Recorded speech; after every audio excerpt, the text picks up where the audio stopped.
বৈষম্য বিরোধী ছাত্র আন্দোলনের সাবেক নেতা আব্দুর রাজ্জাক বিন সোলাইমান রিয়াদের আরও একটি বাসার খোঁজ পেয়েছে পুলিশ।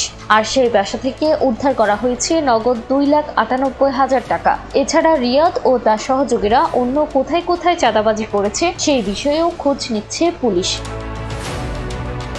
পুলিশের এক কর্মকর্তা বলেন, আমরা রিয়াদের আরও চাঁদাবাজির বিষয়ে খোঁজ নিচ্ছি। এছাড়া বাড্ডা এলাকায় রিয়াদের আরও একটি বাসার খোঁজ পাওয়া গেছে, সেখান থেকে নগদ 2,98,000 টাকা উদ্ধার করা হয়েছে।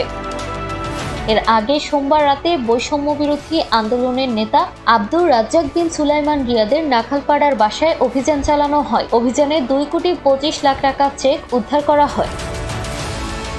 সম্প্রতি সংরক্ষিত নারী আসনের সাবেক সংসদ সদস্য শাম্মী আহমেদের বাসায় গিয়ে সমন্বয়ক পরিচয় দিয়ে 50 লাখ টাকা চাঁদা দাবি করেন 5 যুবক। সাবেক এমপি পলাতক থাকায় তার স্বামীর কাছে এ চাঁদা দাবি করা হয়। কয়েকদিন আগে তারা ওই বাসায় গিয়ে 10 লাখ টাকা নিয়ে আসেন। এরপর তারা আবার ওই বাসায় যান স্বর্ণালংকার আনতে।